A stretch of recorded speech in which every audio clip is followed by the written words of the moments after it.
Her kitchen is where the magic is made. Hi friends, welcome to my channel or welcome back. I'm Holly, your friendly neighborhood carnivore, and I'm so happy you could join me today.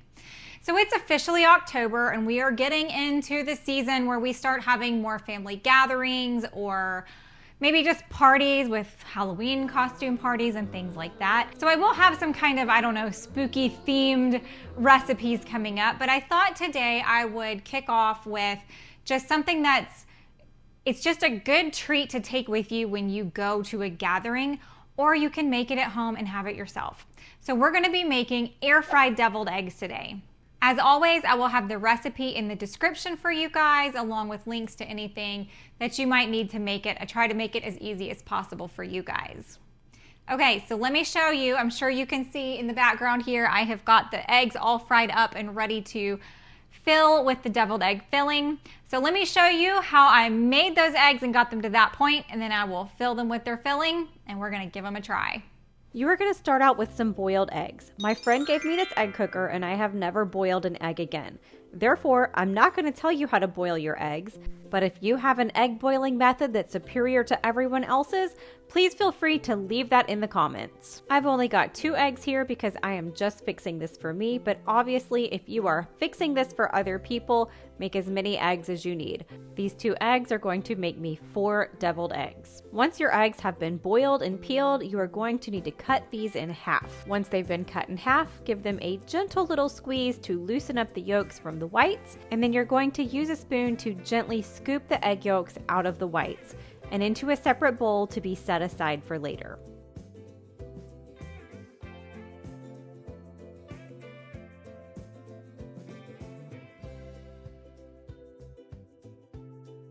Okay, next up we need to set up a station for breading our egg whites.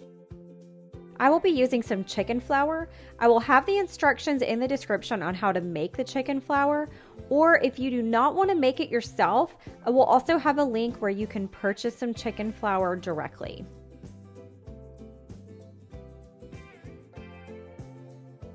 So I'm putting some chicken flour in one container and I'm cracking an egg into the other.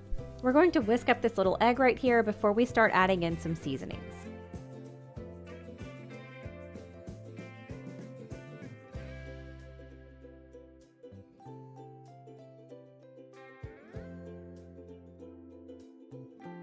Now that the egg is all whisked, we're going to start adding some salt and pepper. You can add any spices and seasonings you want here. I did under season mine because I got distracted here. I highly recommend you go ahead and add some seasoning salt into your chicken flour or any other kind of flavorings you want there. The more seasonings you have mixed into your other elements, the better flavor development you're going to get. Now it's time to start the breading process. We're going to coat the egg whites in the chicken flour, and then we're going to dredge them in the egg, and then we're going to put them back in the chicken flour one more time. And yes, there is a better method to breading these as far as keeping my hands clean. It's just been so long since I've breaded anything, I didn't even think about it. But reserve one hand for dredging in the wet stuff and reserve one hand for keeping it in the dry stuff. And that will keep your hands relatively clean so you're able to function without having to take a break and wash your hands and waste all of your ingredients.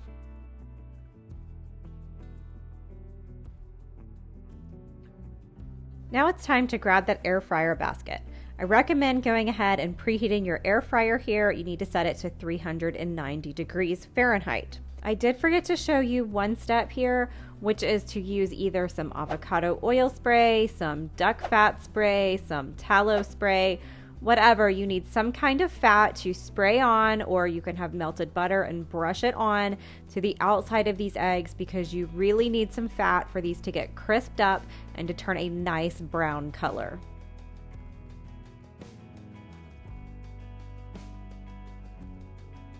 Pop that air fryer basket into the air fryer and set your timer for about 6 to 7 minutes.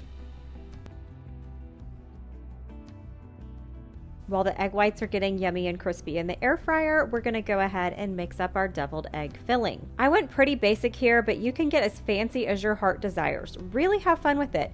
You can put so many different ingredients in deviled egg filling. I'm starting off by squishing my yolks, and then I'm going to add a little splash of apple cider vinegar. Now remember, this is just 2 yolks, and I'm not measuring anything here. I'm just measuring with my heart and going with the flow. Next, I add a little bit of mayo.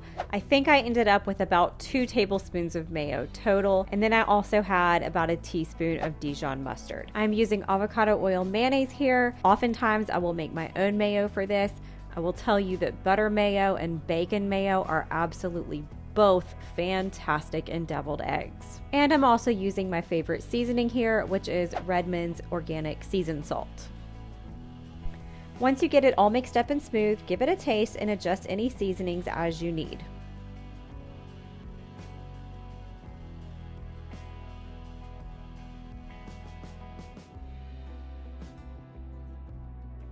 Alright, it's time to transfer your filling into either a piping bag or a Ziploc bag that you can cut the corner off so you can squeeze out the filling.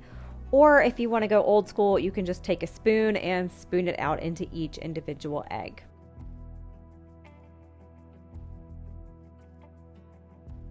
Okay, my eggs are out of the air fryer. They are pretty and crispy and golden brown. I did go back and add some fat halfway through since I forgot to do it at the beginning like I told you guys. So you can see right here on the bottom of this one where it's a little bit lighter. This is what your eggs will look like if you don't get the fat added on there. They're going to remain this light color. All right, and our last step is to pipe all of our deviled egg filling into the middle of our eggs, and then we will be ready to give them a taste.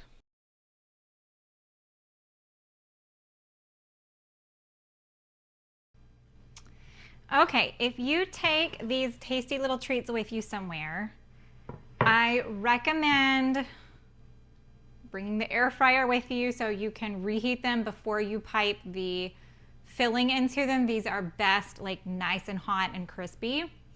Here's my beautiful deviled egg. Here's the bottom. You can see it's nice and crispy. It's got this nice crispy bit on it. And let's give it a taste.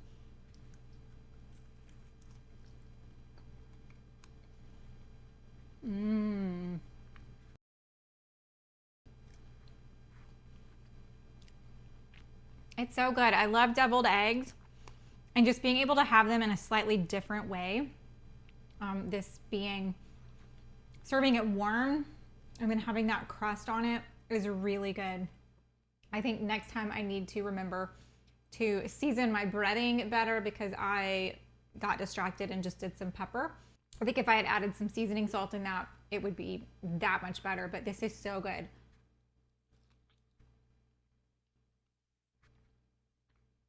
Mm-hmm. 100% going to be making these again and again and again. Absolutely delicious. If you enjoyed today's video, please give me a like and don't forget to subscribe so you don't miss out on what we'll have cooking up next time in the kitchen. Please leave me a comment. I love chit-chatting with you guys in the comments, as well as chit-chatting with you guys over on X or on Instagram. So you can find me over on X at Carnivore Friend, and you can find me on Instagram at Friendly Neighborhood Carnivore. If you're shy and you don't want to say anything to me, that's fine. You're welcome to just lurk around and see what I eat every day, because I do post what I eat every day as a 3-year carnivore on both X and Instagram. All right, guys, I'm excited to share some spooky recipes with you coming up, or just some themed treats for spooky season. And I will see you guys next time. Bye. She's the friendly neighborhood carnivore with a talent for cooking up a meaty uproar. From juicy steaks to sizzling ribs galore, she'll have you coming back for more. Fellas, smash that like button. She's the carnivore cooking queen. On your screen, bringing the meaty scene. Come on over and join the team for a culinary dream.